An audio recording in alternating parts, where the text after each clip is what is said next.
አዲስ ሚዲያ ኔትወርክ በህዝብና በመንግስት መካከል ድልድይ በመሆን የመልካም አስተዳደር ማህበራዊ ኢኮኖሚያዊ ስራዎችን በመስራት የትውልድ ኃላፊነቱን እየተወጣ ያለ የመገናኛ ብዙሃን ነው። ተቋሙ በየጊዜው ራሱን በቴክኖሎጂ በብቁ ባለሙያዎች እያደራጀ ተደራሽነቱን በማስፋት ላይ ሲሆን አሁን የደረሰበትን ደረጃ በርካቶች የልምድ ልውውጥ በማድረግ ላይ ይገኛሉ። ለአብነትም የተለያዩ የኮሙኒኬሽን ባለሙያዎች ተጠቃሽ ሲሆኑ በጉብኝታቸው ተቋሙ አየር ላይ ከሚያውላቸው ዜናና ፕሮግራሞች በተጨማሪ ተወዳዳሪና ለህብረተሰቡ ተአማኒ መረጃ የሚሰጥ ተመራጭ ሚዲያ መሆኑን በተግባር አረጋግጠናል ብለዋል።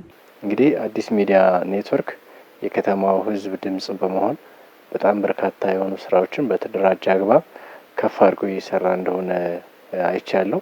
እውነት ለመናገር ከአመራሮቹ ጀምሮ አጠቃላይ እዚህ ያሉ ባለሙያዎች ተቋሙን ለማስጎብኘት በተቋሙ እየተሰሩ ያሉ ስራዎች በእኛም ዘንድ እንዲሰፉ በአቅማችን ልክ ወስደን ተደራሽ እንድናደርጋቸው የተደረገበት አግባብ በጣም ደስ የሚል ነው።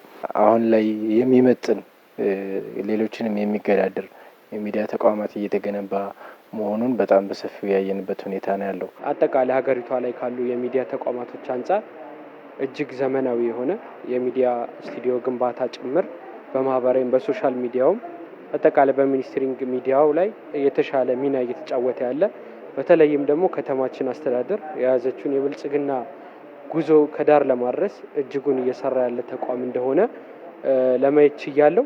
ተቋሙ በዘመናዊ የሆነ አደረጃጀት ብቃት ባላቸው ባለሙያዎች በተሻለ ማቴሪያል አቅርቦት ባላቸው ዘመናዊ የሆኑ ማሽኖችን ጭምር በማስገባት እጅግ ዘመናዊ የሆነ ተቋምና ራሱን ለመገንባት ከጊዜ ወደ ጊዜ እየጣረ ያለ በዚህም ደግሞ ለውጥ ያመጣ አሁንም በተለይ ደግሞ የትውልድ ድምጽ ለመሆን ከሚሰራቸው ስራዎች አንጻር ተጨባጭ ለውጥ እንደመጡ በተቋሙ መመልከት ይችላል ማለት ነው። የእያንዳንዱን የስራ ክፍል ከስቱዲዮ ጀምሮ እንዲሁም ደግሞ የዜና ስርጭት፣ የቴሌቪዥን ዜና ስርጭት፣ የሬዲዮ ዜና ስርጭት እንዲሁም ደግሞ የተለያዩ ምስሎች እንዴት እንደሚተላለፉ፣ ግራፊክሶች እንዴት እንደሚሰሩ፣ መልእክቶች እንዴት እንደሚቀረጹ በደንብ ካሉት ባለሙያዎች ለመረዳት ሞክሬያለሁ፣ ተረድቻለሁ ማለት ነው። አዲስ ሚዲያ ኔትወርክ ትውልድ በመገንባትና የመልካም አስተዳደር ስራዎች ላይ የጀመራቸው ስራዎች ለሌሎች ተቋማት አርአያ የሚሆን በመሆኑ ልምዱን ወደ የራሳቸው ተቋም ለመውሰድ ስንቅ ያገኙበት መሆኑን ገልጸዋል። ያየሁት እና ቀጣይ ወስጄ ተገብረዋለሁ ብያስ እንትን ያልኩት የወሰድኩት ሀሳብ ምንድነው? የመጀመሪያው ሶሻል ፓርቱ ላይ በተለይ የፌስቡክ ላይ፣ ቲክታክ ላይ፣ ዩቲዩብ ላይ እንዴት መሰራት እንዳለበት ቴክኒካሊ በደንብ አይቻለሁ። በጣም በርካታ የሚቀሩ ነገሮች ነበሩ። እሱን ክፍተት ጭምር የሸፈነ ሀሳብና ስራ አግኝቻለሁ ብዬ መውሰድ እችላለሁ። ከዚህ ተቋም ወሰድኩ ብዬ የማስበው አንደኛውና ዋነኛው በተለይ የስራ ባህልን ከማዳበር አንጻር ጠንካራ የሆነ የስራ ባህል ማዳበር ያስፈልጋል። ከዛም በተጨማሪ ደግሞ በተለይ አሁን ላይ ካለው የሀገራችን ሁኔታ አንጻር ሚዲያዎች ምን ያህል ሀገርን ለግጭትና ለትርምስ የሚሰሩ ሚዲያዎች እንዳሉ ሆነው ደግሞ ልክ እንደዚህ ለሀገር ግንባታ ለሀገር ብልጽግና የሚሰሩ ያሉ ሚዲያዎችን ከማጠናከር አንጻር እኛም ደግሞ ወስደን የምንሰራባቸው በተለይ ትክክለኛ መረጃዎችን ለህዝባችን ከማሰራጨት አንጻር የመረጃዎች የምናገኝባቸው መንገዶች ከየት ነው የመጡት መረጃዎች፣ ከዛም በኋላ ደግሞ እነዛ መረጃዎች ለአድማጭ ስናደርስ በምን መልኩ ተደራሽ መሆን መቻል አለበት፣ የህዝባችን ፍላጎት ምንድነው፣ ህዝባችን ለአዳማጭ ጋር ደርሶ ትርጉም ያለው መልእክት ከማስተላለፍ አንጻር ምን መሆን መቻል አለበት የሚለውን ዋና ዋና ሀሳቦች ከዚህ ተቋም ማግኘት ይችላል።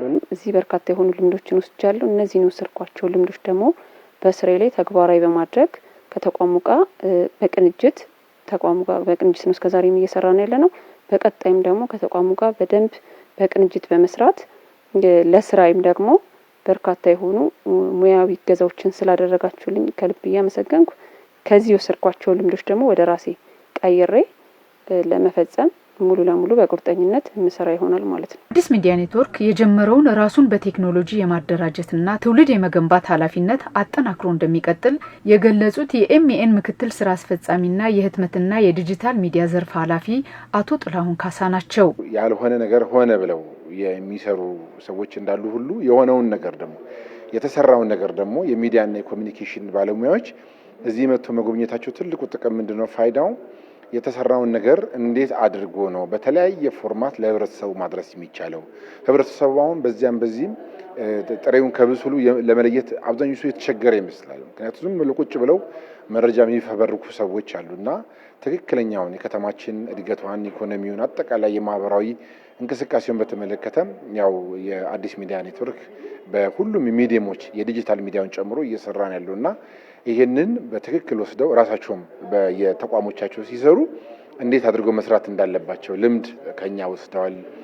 የስራ ይሄ ወርክ ኢንቫይሮንመንቱን ከኛ በተገቢው መንገድ ወስዷል። በተለይ የአዲስ አበባ ትክክለኛ ገጽታ ለህብረተሰቡ ተአማኝ መረጃዎችን በመስጠት ቀዳሚ መሆኑን አንስተው የኮሙኒኬሽን ባለሙያዎችና የሚዲያ ባለሙያዎች ጎብኞች ልምድ በመቅሰማቸው የከተማዋ እድገትን ትክክለኛ መረጃ ለህብረተሰቡ ለማድረስ የሚረዳ ነው ብለዋል። እንዲህ አይነት ልምድ መቅሰም ለምንድን ነው የተሰሩ ስራዎችን በማህበራዊ በኢኮኖሚና በፖለቲካዊ መስክ የከተማው እንቅስቃሴ ምንድነው የሚመስለው ትክክለኛው መረጃ በጥሩ በተስተካከለ ስታንዳርዱን በጠበቀና ፕሮፌሽናል በሆነ የሚዲያ ስርጭት እንዲጠቀሙ አይነተኛ ምክንያት እንዲሆናቸው ነውና እነዚህ ልምድ መለዋወጥ በጣም ትልቅ ጥቅም አለው።